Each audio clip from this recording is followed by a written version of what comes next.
Hello and welcome to Cheating Exposed. Today's story is, fiancé wanted an open marriage, so I called off the wedding. People are asking questions. Should I let them know why?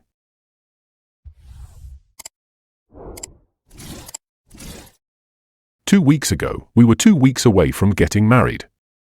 She asked me to go to therapy with her. She was already seeing a therapist on her own and wanted me to join her for a session before the wedding, where we could be completely honest with one another.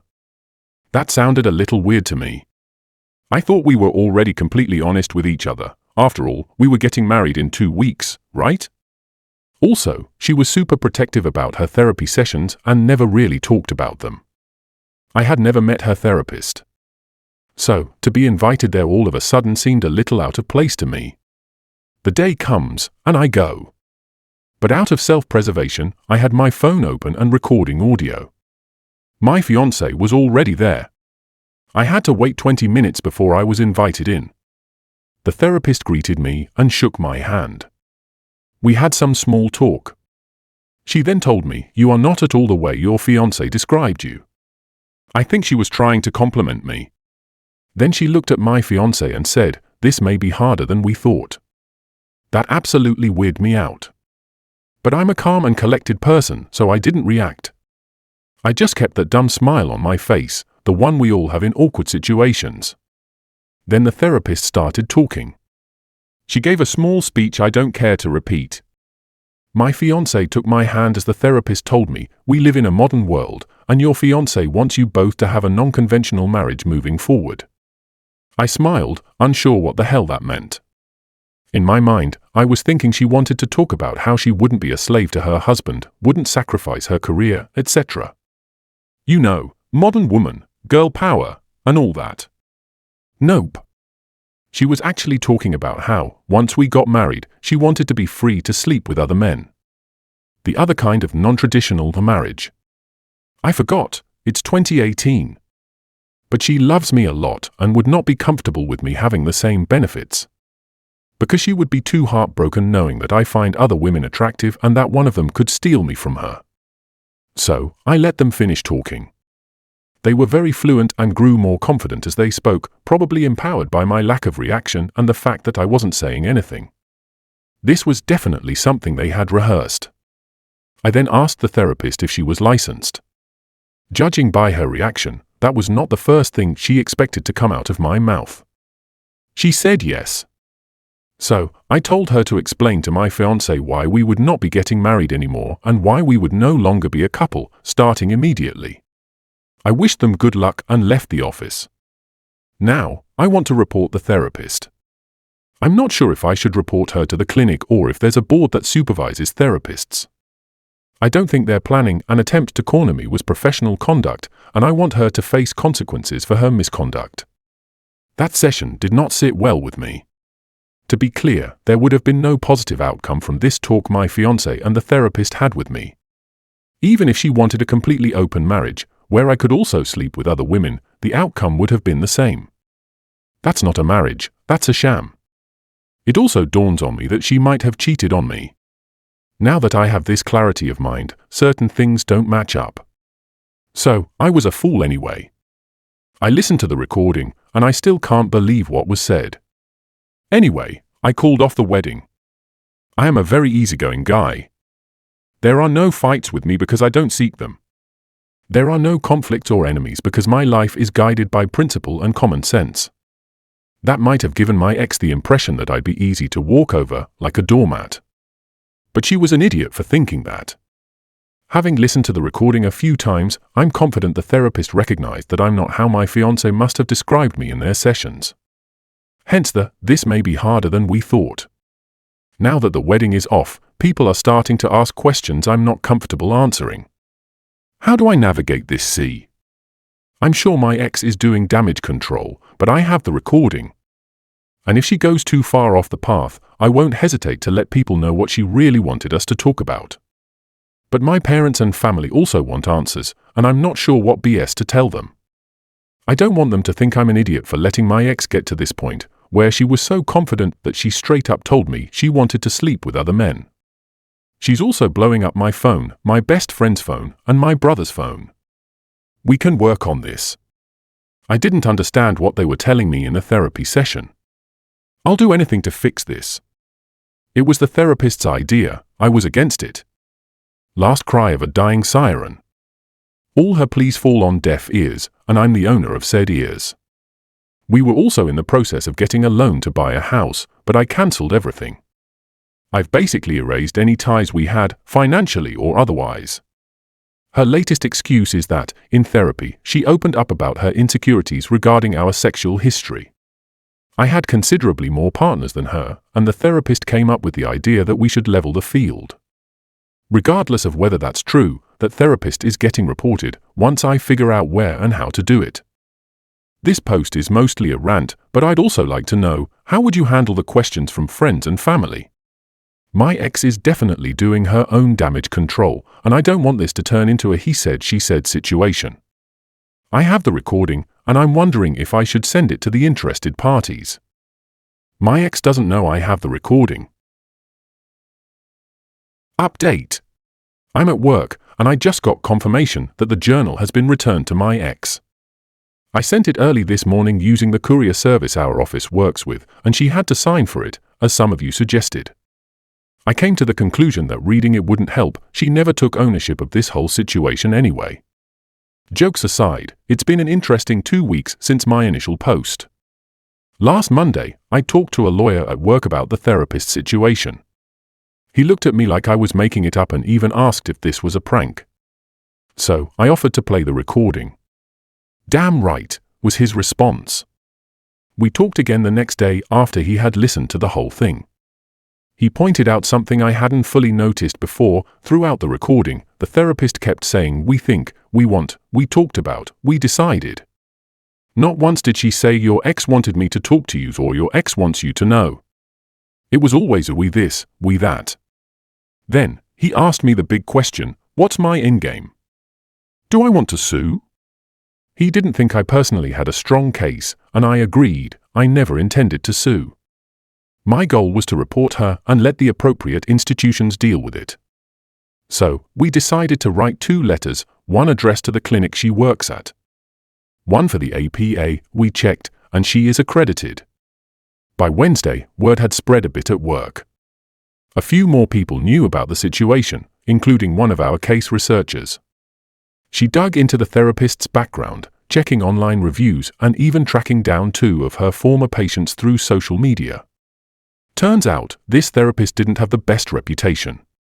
Both former patients were more than happy to share their experiences after we explained the situation. And their stories? Not any better than mine. The letters grew in size as we added signed statements from the 2 former patients. A detailed description of how my ex changed after starting therapy. A full breakdown of my meeting with the therapist. Then came Friday. I met with her parents at my parents' house for the talk. My ex was there too. More details came out, some I hadn't heard before. And yes, all of that made its way into the report on the therapist. This week, we sent the reports out. The clinic reacted quickly. On Thursday morning, they called our office, probably to check if this was a prank or a real issue. We ended up talking to one of their lawyers over the phone. Once we confirmed it was legit, we heard someone in the background mutter, "Well, crap." They assured us they were taking this very seriously. One of my colleagues had an interesting theory. They've probably had complaints before, but this was the first time someone documented it this well. Our letter also mentioned that we were reporting this to the APA, which might have turned up the heat, hence their quick reaction. I don't know what will come of this, and I consider my part in it done. But after hearing what the other 2 individuals went through, I sincerely hope she gets investigated. Because she sounds insane. And like she has an agenda. She ruined their relationships too. One of them was a woman, for the record. Then, my ex and her parents. Friday last week, my parents called me after work. They asked me to stop by. When I pulled into their driveway, surprise! My ex and her parents were already there. My first reaction? Turn around and leave. This meeting was supposed to be on my terms, but she was clearly trying to take control. Yeah, that wasn't happening. She was waiting for me outside. And she looked very good. Like, if there was ever a girl you'd want your parents to meet, she was it. She told me they were here to talk. They were as in her parents. So either, she never told them the full story. She gave them a version they weren't buying. Then, she handed me a journal. She said she started writing in it before therapy and continued up until that Friday morning. Read it, and it will clear up all this mess. I looked at her and said, this isn't a book club. I was ready to go inside and get this circus over with. But then she asked, can I have 10 minutes? Just 10 minutes before you talk to my parents. She kept handing me the journal, and then she started crying. Right then, my sister and her sister came outside to check on us. So I took the journal, went inside, said hello, and then led my ex to the back of the garden, as far away from everyone as possible. She quit her job. The stress got to her. She had a breakdown. It escalated. It never got better. She's no longer seeing that therapist. She originally went to therapy for work-related stress, but somehow it shifted to our relationship. And that became the only thing the therapist cared about. She never told her parents why she's my ex. She's seeing a different therapist now. I just listened. She turned the discussion from her to us. Told me I would be in control. I would be managing the finances. I would receive access to all her devices. I would be able to track everywhere she goes. Any property we own will be in my name. She will do anything I want to trust her again. Basically, things she said in her messages over the last few weeks. She enumerated more things than the ones I mention. I don't know how she thinks that would be a healthy life for either of us. I asked her if she cheated. She told me she had the opportunity to cheat but never did. I believe her. But it also angered me. What does she mean, she had the opportunity? If you are in a committed relationship, you don't put yourself in a position where you have this opportunity. You don't want this opportunity. It's like saying, I had the opportunity to kill someone today. Why? What were you doing that there was such an opportunity? Why call it an opportunity anyway? It makes it sound like something positive. That pretty much ended our 10 minutes, and I told her we should go and talk with our parents. So we did. I asked our sisters to leave us alone, as it was not any of their concern what was to be discussed. My sister huffed and puffed, but a house made of stone survives hurricanes, and she was not one.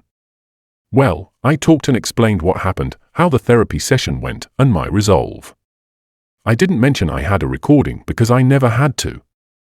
My ex confirmed everything I said, which surprised me. Her father had teary eyes, and that broke my heart. Her mother asked her if this is how she thinks they raised her and asked for an explanation. My ex basically told them the same story. Stress at work. Depression. Breaking down. Therapy. The therapist wanting to talk only about our relationship. That the therapist told her our relationship was the root of all her stress. That the therapist convinced her I wanted an open relationship. That she might lose me if she didn't level her sexual experience with me. How my reaction woke her up from her slump. She quit her job and is looking for something less stressful. She will do anything I want to get me back. Started crying. My ex mentioned the journal again and said if I read it, it would explain everything and that she was not on board with the therapist's ideas, but she went along with them because the therapist was a person with authority and experience. Our parents looked at me, and I told them someone's private journal is not the type of literature I read unless they are a dead poet. Big fucking mistake. My intention was to relate that someone's private journal usually becomes literature if they are a famous writer or leader, and usually they are published post-mortem. Also, I was hoping they'd get the hint that I don't really want to read her journal because it would be of no consequence. What was done was done. Everyone looked at me as if I wished death on my ex. You could smell the hostility in the air. So I said, fine, and promised I would read her journal. You win some, you lose some, and then you use the wrong words and lose a few more. My ex is seeing a new therapist. She showed her parents emails confirming her appointments. He's an older dude with a white beard like Freud. I searched him online. He's married, attends conferences, wrote a few books, they're on Amazon, and seems like a solid character. Can you kids work this out? This was the second thing that angered me that day. As if this is child's play, and we should just listen to the adults. We are not old enough to be in control of our own feelings, and we should definitely not be the ones to decide what we consider a betrayal you can't recover from. We are just kids, and we should just work it out. So I won back some ground on the Dead Poets Society remark earlier. And this is how the day ended. We've known each other for 9 years and have been a couple for 5.